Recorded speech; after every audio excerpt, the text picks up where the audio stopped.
Hello, everyone, and welcome to this Modelithics overview presentation. My name is Chris DiMartino, and I'm a Sales and Applications Engineer at Modelithics. I would like to thank CMC Microsystems for hosting this webinar today. For the last few months, Modelithics and CMC Microsystems have been working together to bring the Modelithics EXEMPLAR Library to CMC's affiliated researchers. Through the Modelithics University program, many universities worldwide have used Modelithics models for academic projects and coursework. In total, about 150 universities have participated in this program.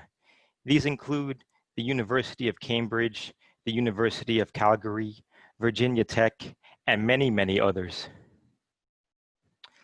Here, you can see some published articles that Modelithics helped to support through the university program. These include symmetrical Doherty amplifier with high efficiency over large output power dynamic range, and multi-layer antennas with harmonic filtering for differentially fed power amplifier integration. Now let's talk a little about Modelithics. Modelithics provides a large number of simulation models for both passive and active RF microwave components. In addition, the company offers custom measurement and modeling services. Modelithics models are currently available for 6 different simulation software platforms. These include Keysight ADS, Keysight Genesis, ANSYS HFFS, and Cadence Virtuoso Spectri RF.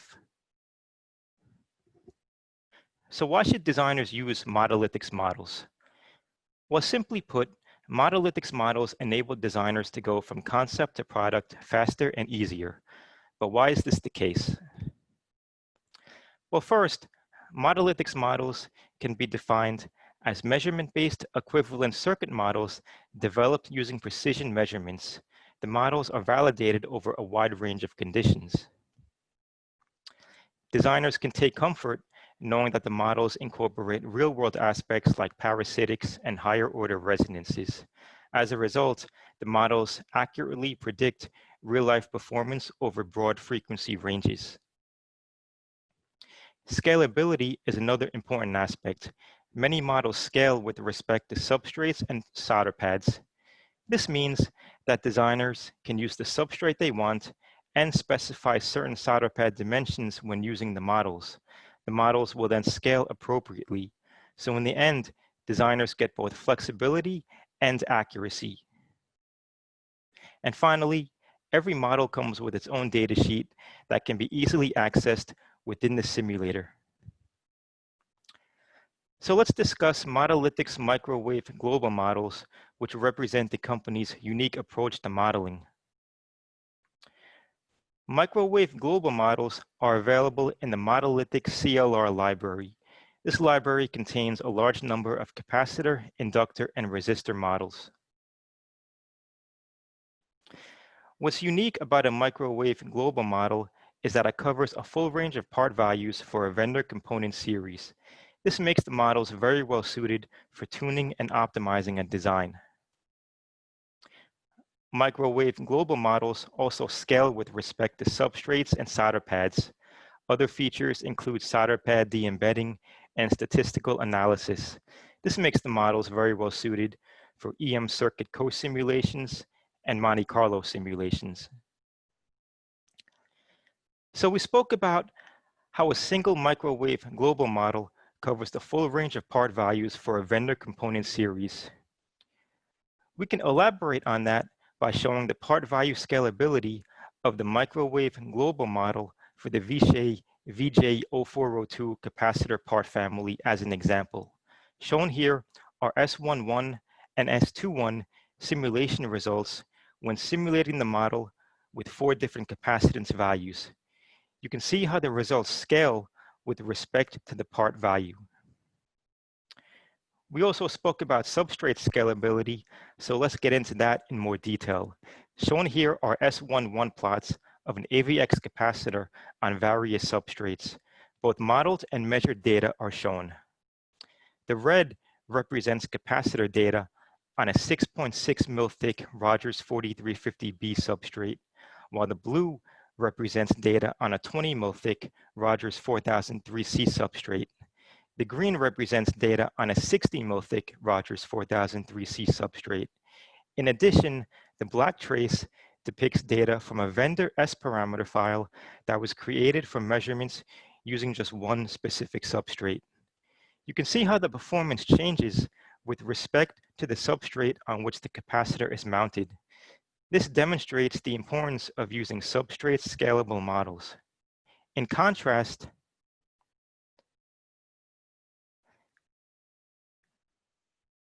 the vendor S parameter data was only taken using one substrate. So this can be a problem if you're using a substrate other than the one used to create the S parameter file. A couple other points should be mentioned. Modelithics uses standard and consistent measurement methods to create models. In contrast, vendor S parameter files are not consistent because different measurement methods can be used to create different S parameter files. Also, Modelithics models still provide meaningful data beyond the validated frequency range. However, S parameter files generally provide invalid data once you go outside the measurement frequency range. And you can see that here, because you can see how the data from the S parameter file simply takes the form of a straight line once you go beyond the measurement frequency range. So we also spoke about solder path scalability, which is also incorporated into many models. Solder path scalability lets users specify pad widths, pad lengths, and the gap between the solder pads. The plots here illustrate how the performance changes as the solder pad dimensions are varied.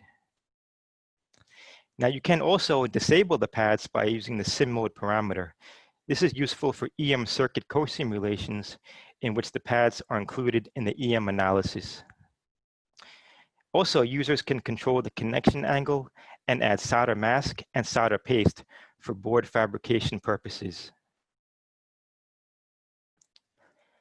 Modelithics also offers 3D models for ANSYS HFSS.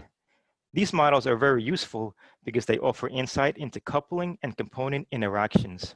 For example, shown on the bottom right are 3 shunt capacitors. The animation depicts the E fields as the space between capacitors is varied.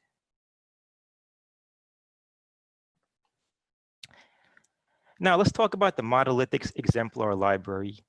The Modelithics EXEMPLAR Library is available for free for approved CMC researchers. The EXEMPLAR Library is available for Keysight ADS, Keysight Genesis, ANSYS HFSS, Cadence AWR Design Environment, and soon Cadence Virtuoso Spectri RF. The EXEMPLAR Library contains about 15% of the full collection of models offered in the Modelithics Complete Library. The EXEMPLAR Library contains models of both passive and active components.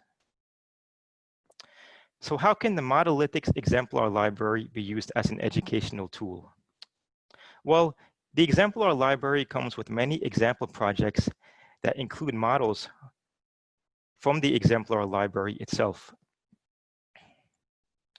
These example projects include models of both passive and active devices to allow a wide range of simulation capabilities to be demonstrated.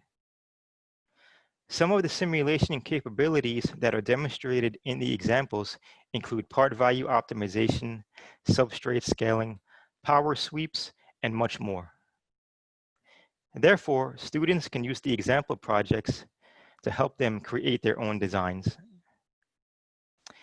And here's an example of one of the example projects that's included with the EXEMPLAR Library. This is an ADS harmonic balance example project. Shown here is the schematic. Also included, but not shown here, are pre-configured graphs of the simulated results that show the gain, fundamental, and third harmonic outputs, etc. This is another example. This is an ADS discrete optimization example project. This example demonstrates discrete optimization in ADS in which the part values of the passive component models are automatically adjusted to the optimal real-life part values. As we mentioned, every model comes with its own datasheet. Here you see one page of a model datasheet of a capacitor model. Shown are modeled and measured data plots using 3 different substrates. This page from the datasheet has a technical notes section. It also shows a PC board footprint, model input parameters, and the table at the top right shows the capacitance values included in this part family. The highlighted values represent measurement-based models. The models for the other values were developed via interpolation. This is the first page of the datasheet, and I want to point out that model features box that you see at the top left. This includes kind of a summary of the model showing the validated frequency range, the substrate scalability range, and other information. To access the Modelithics EXEMPLAR Library with CMC Microsystems, you should contact CMC Licensing at licensing@cmc.ca. For support with the download and installation, please contact CMC Licensing Support. And for support with the Modelithics EXEMPLAR Library models and features, please contact Modelithics Support at support@modelithics.com. Modelithics also offers nonlinear models for Qorvo Gan devices. These models are available in the Modelithics Qorvo Gan library, which includes a large variety of die and package device models.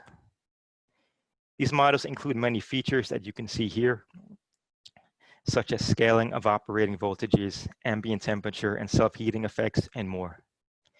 And finally, the library is available for free for Qorvo-approved designers and is now being used by over 200 organizations worldwide.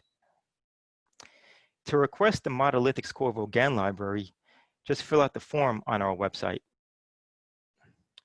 Now, if you need more models, you may want to consider the Modelithics Complete Library. The Modelithics Complete Library is Modelithics' premier product. It includes over 750 models from nearly 70 vendors, representing more than 18,000 components. For more information, you can contact sales@modelithics.com. As stated in the beginning, Modelithics also offers custom measurement and modeling services. You can see some of those capabilities here. Custom modeling services include Gan modeling, as well as 3D modeling. And finally, Modelithics now offers test fixtures and test accessory products, including legacy parts from J-Micro Technology. And for more information, contact sales@modelithics.com. Now, you may want to stay tuned for additional CMC Modelithics joint webinars that will be held later this year, one on October 13th and another one on December 8th. Well, that concludes the presentation. I would like to thank everyone for their time today, and I'll hand it back over to you guys. Okay, there seems to be one question so far into the chat. So the question relates to test fixture, and it is, what is your test fixture for testing SMT capacitors on various substrates? Hi, this is Eric Odell. I'm the product manager at Modelithics. So we do measure all of our models on multiple substrates so that we can get the substrate scaling. And yes, the test fixtures are de-embedded. We do leave pads so that the pad interactions are still there. So the mounting pads. And those are, you can actually, there are settings within the model that you can turn those on off as well.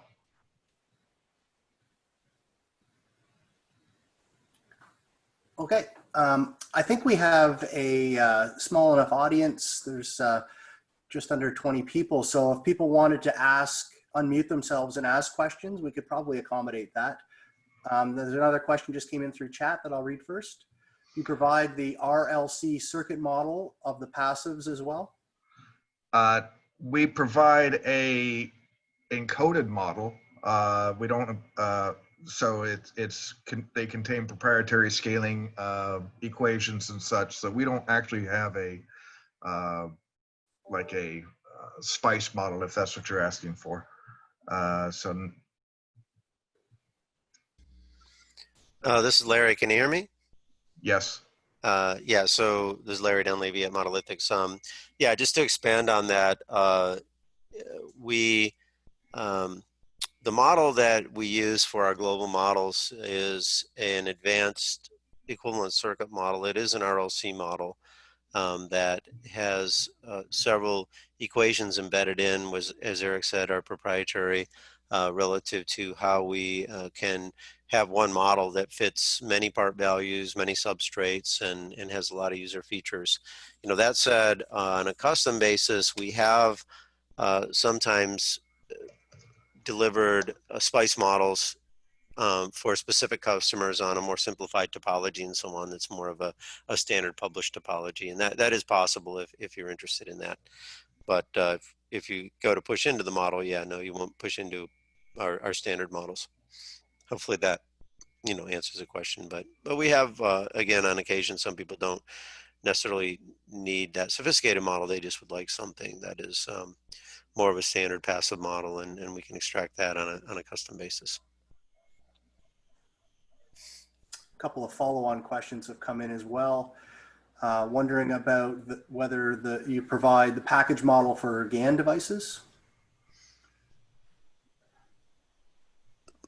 Larry, are you answering that one? I can, sure. Yeah. Okay.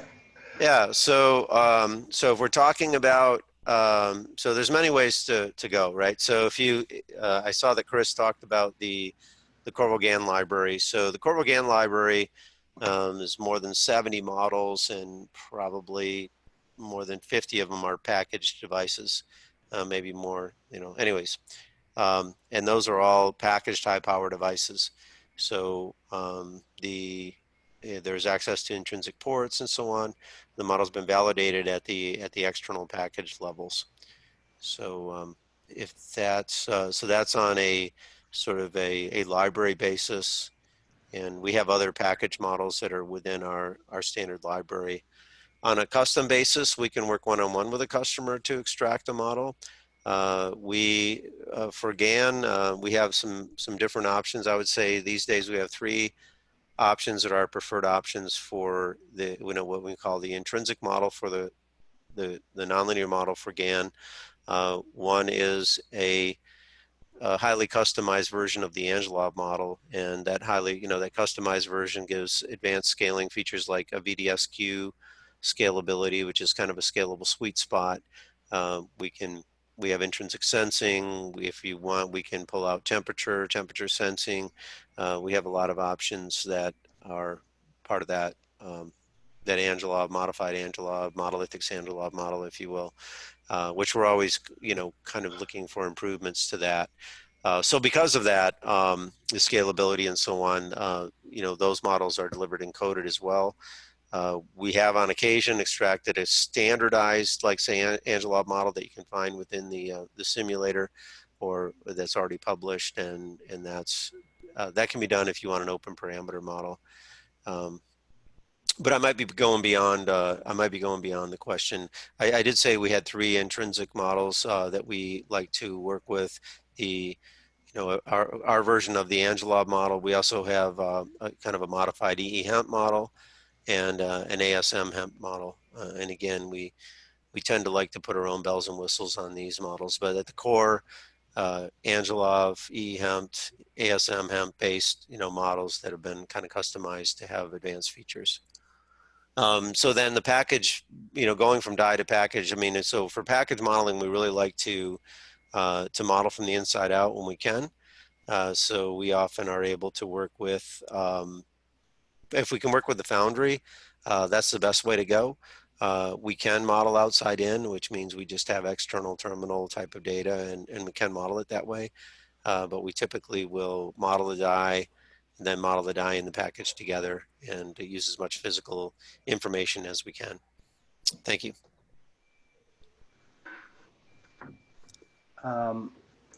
So there were a couple of follow-on questions there. Are you able to see the questions, Larry?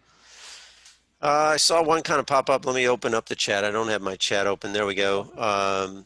So So I think you went let's see. down to GAN devices. There's a question there related to whether your model can be parameterized in ADS. Did you get that? Sure. Of course it can. Yeah. And models, do the models work? Yes, they work to millimeter wave. It really depends on the input data. And so we've delivered GAN models that are valid through 110 gigahertz. So yeah, it's that really has to do with modeling the parasitics. SMD resistors or caps, yes, we have models. Our broadest band model is 125 gigahertz, I think, right now. That is a diode model. So and Eric may know offhand, but we have a number of models that are through millimeter waves, right? So we have a specific library called the millimeter wave and 5G library. Yeah. Yeah, we have a lot of models that are being developed for 30 gigahertz and above. We have several coming out that are around 65, 67 gigahertz. So yes, we're adding to that range of frequencies. 5G is the big thing right now, and of course that's where everyone wants them to go to, the higher frequencies. So it's on our plan to create more and more of these models.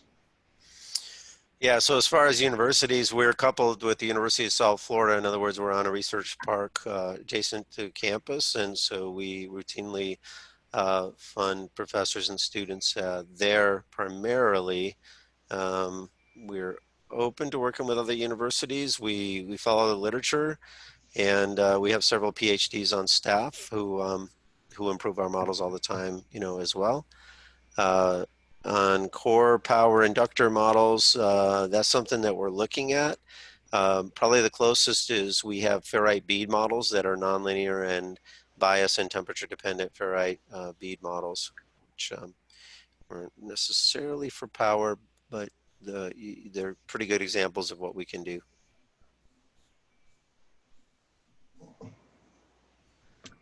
Okay, I think that has exhausted the questions. We still have a little bit of time if there are more questions.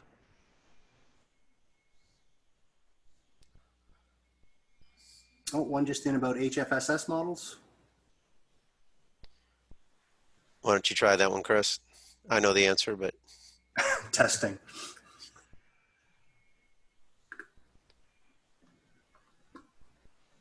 HFSS models are the actual 3D structure of the device, or are they models similar to EDS parameterized models?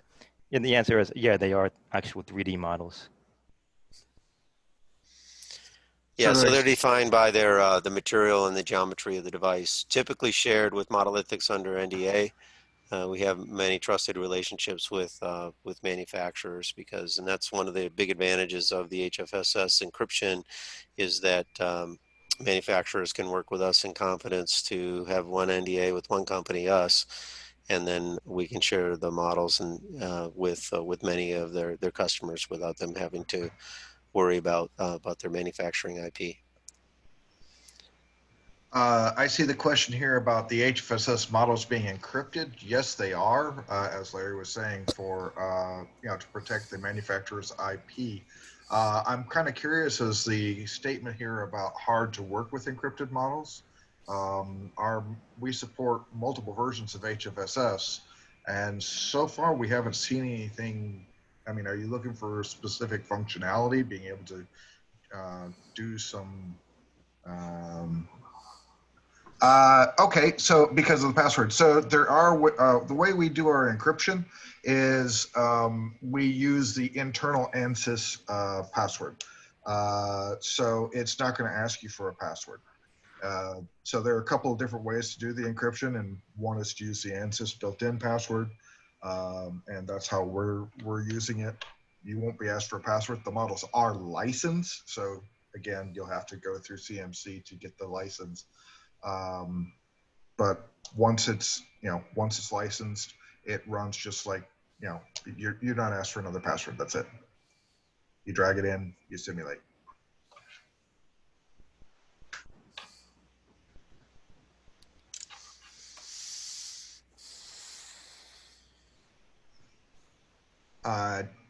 Gan switches in HFSS or Gan switches in general? Just to clarify the question there.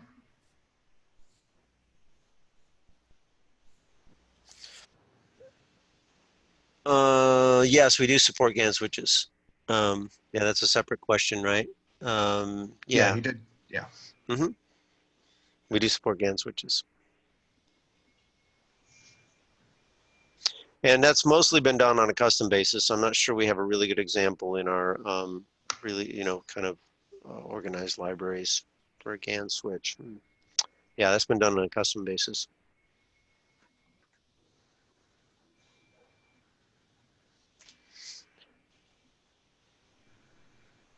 Yeah, we're open to working with more exotic materials. So one area CMC activity is support micro and nano. Do you work with more exotic materials, graphene, MSO2? Yeah, I guess we're open to collaboration. So we may have done some things with specific customers, but for example, we've got a created with a government lab to work on gallium oxide. So yeah.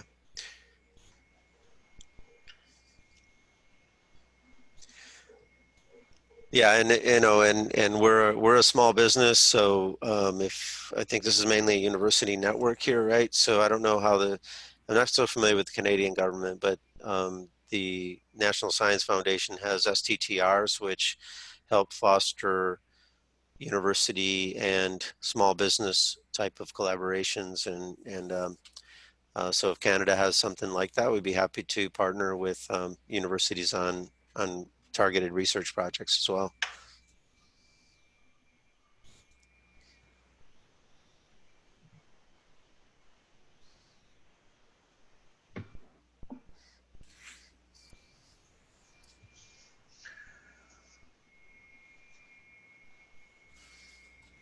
So for let's see, 1 year subscription, that's a renewable subscription. So basically, the license is 1 year at a time. You can renew it. And it's the same for, sponsored students. Usually, I mean, I guess this is through CMC, through their professor, or however that works. We do have several professors who sign up an entire classroom because of their coursework that they're going to do, and so they'll request multiple licenses at a time, and we can work with that as well.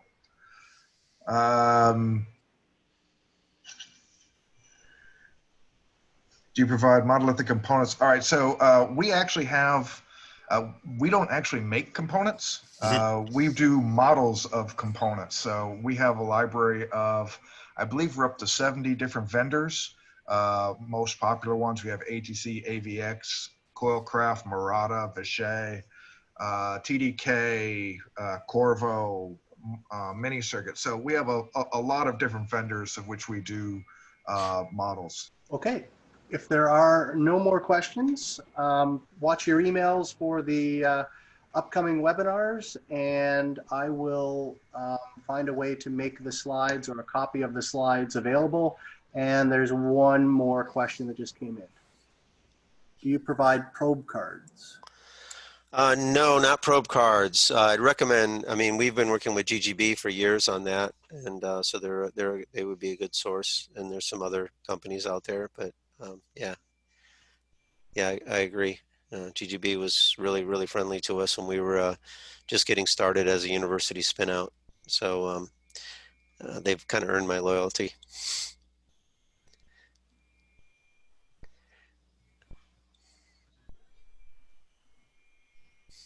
Okay, I guess with that, we will close out for today. Thank you, everybody, for your time.